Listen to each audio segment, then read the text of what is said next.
Hello दोस्तों, मेरा नाम लक्ष्य है और लॉ सीखो के यूट्यूब चैनल पे आपका स्वागत करता हूं। आज की इस वीडियो में हम जानेंगे कि डोमेस्टिक वायलेंस क्या होता है और कोरोना महामारी की वजह से डोमेस्टिक वायलेंस के केसेस बढ़े हैं या नहीं। चलिए जानते हैं।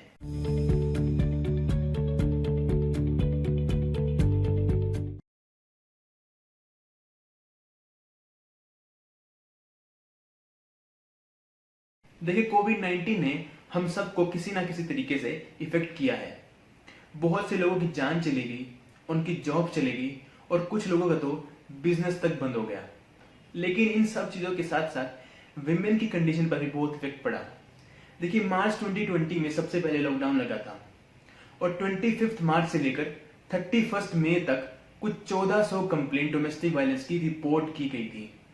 तो इसके सॉल्यूशन और रेमेडी जानने से पहले चलिए समझते हैं कि डोमेस्टिक वायलेंस होता क्या है और इसके टाइप्स क्या होते हैं।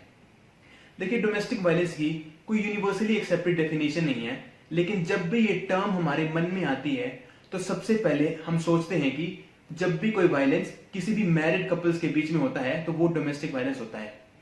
लेकिन इसके साथ साथ अगर कोई भी अब्यूज या फिर कोई भी वायलेंस अगर कोई फैमिली का मेंबर, कोई भी गार्डियन, कोई भी पेरेंट कर रहा है तो वो भी इसमें इंक्लूड किया जाएगा।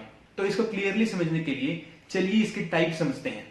देखिए, हमारे डोमेस्टिक वायलेंस एक्ट के सेक्शन 3 में इन सब टाइप्स को डिफाइन किया गया है। फर्स्ट है वर्बल एंड इमोशनल अब्यूज। देखिए, इसमें क्या होता है, किसी भी इंसान को मेंटली हरास किया जाता है बाय वर्बली अब्यूजिंग। और जो अब्यूजर होता है वो कोई स्पाउस भी हो सकता है, कोई पेरेंट भी हो सकता है, कोई गार्डियन भी हो सकता है। इसका एग्जाम्पल है shouting and insulting someone privately and publicly. चलिए सेकंड देखते हैं, इकोनॉमिकल अब्यूज।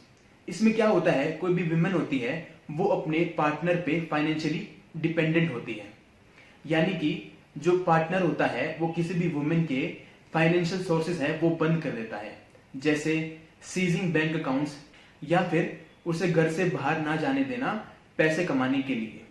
थर्ड होता है सेक्सुअल अब्यूज। देखिए, इसमें क्या होता है, जब भी किसी विमेन को उसकी कंसेंट के बिना किसी सेक्सुअल एक्टिविटी में आने के लिए मजबूर किया जाता है तो ये सेक्सुअल अब्यूज माना जाता है।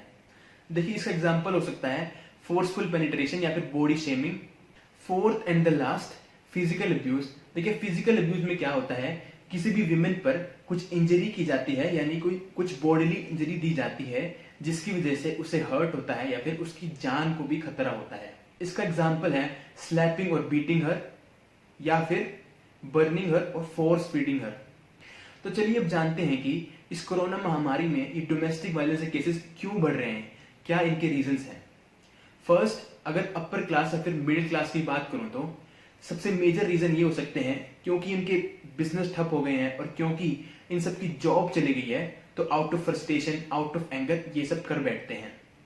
सेकंड, इस पेंडेमिक की वजह से सबसे ज्यादा इफेक्ट हुआ है उन सब लोगों को जो कि बिलो पॉवर्टी लाइन है। देखिए, जो ये लोग होते हैं ये अपनी डेली अर्निंग पे ही जी रहे हैं और क्योंकि कोरोना की वजह से सारे काम ही रुक गए हैं तो ये भी एक रीजन हो सकता है डोमेस्टिक वायलेंस का। Third, alcohol.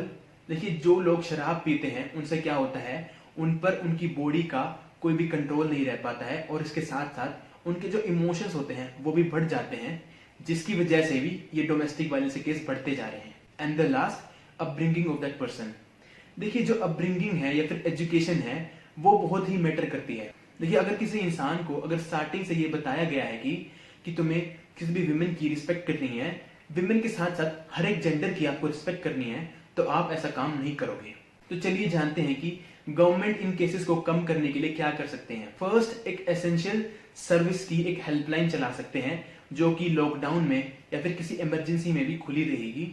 सेकंड, मीडिया की हेल्प से वो उन्हें काउंसिल कर सकते हैं और इनके राइट्स को बता सकते हैं। थर्ड, जो एनजीओज होती हैं जो कि डोमेस्टिक वायलेंस के विक्टिम्स की हेल्प करती हैं, उन एनजीओज को फाइनेंसिंग करके उनके रिसोर्सेज को बढ़ा के भी वो हेल्प कर सकते हैं। फोर्थ, जो भी विक्टिम सेक्सुअल अब्यूज के होते हैं उन सबको हेल्थ केयर सर्विसेज प्रोवाइड की जा सकती है। एंड द लास्ट, जितने भी ऑफेंडर्स होते हैं यानी जिन्होंने ये गलत काम किया है उन पर स्ट्रिक्ट एक्शन लेना चाहिए, यानी कि अगर किसी विक्टिम ने कोई एफआईआर फाइल किया है तो उस पर जल्दी से जल्दी एक्शन लेना चाहिए। तो चलिए जानते हैं कि किसी भी डोमेस्टिक वायलेंस का केस कैसे फाइल किया जाता है। तो उसके लिए जो विक्टिम है वो सबसे पहले पुलिस स्टेशन में जाते हैं, यानी अपने नियरेस्ट पुलिस स्टेशन में जाती है, वहां पे वो एक एफआईआर दर्ज कराती है जिसमें वो जो भी इंसिडेंट उनके साथ हुए हैं वो बताते हैं। तो यहाँ पे एक बात नोट करने की ये है कि जो ये एफआईआर होती है वो किसी भी ड्यूटी ऑफिसर को फाइल करना मैंडेटरी है, यानी कि वो उनके ऊपर ऑब्लिगेशन है कि वो उस एफआईआर को फाइल करें। सेकंड, देखिए कोई भी उस इंसिडेंट को रिपोर्ट करने के लिए किसी फीमेल ऑफिसर की रिक्वेस्ट कर सकते हैं। थर्ड, जब भी वो इंसिडेंट बता देते हैं तो उस एफआईआर पे उनके साइन होते हैं जिसमें वो उसे क्रॉस चेक भी कर सकते हैं। एफआईआर के साथ साथ आप इसकी ऑनलाइन कंप्लेंट भी करा सकते हो। अगर किसी स्टेट ने कुछ हेल्पलाइन जारी की है तो वहां पे आप कंप्लेंट करा सकते हो, और उसके साथ साथ नेशनल कमीशन फॉर वुमेन की वेबसाइट पे भी कंप्लेंट करा सकते हो। देखिए हमारे डोमेस्टिक वायलेंस एक्ट में भी प्रोटेक्शन के लिए या फिर रेमेडी के लिए कुछ मैकेनिज्म बताया गया है। चलिए स्टेप बाय स्टेप उसको समझते हैं। फर्स्ट स्टेप ये होता है, जब भी कोई इंसिडेंट होता है आप उसको एक प्रोटेक्शन ऑफिसर को रिपोर्ट कर सकते हो, यानी कि इस एक्ट के द्वारा ये प्रोटेक्शन ऑफिसर अपॉइंट किए जाते हैं जिसको आप ये सारे इंसिडेंट बता सकते हो।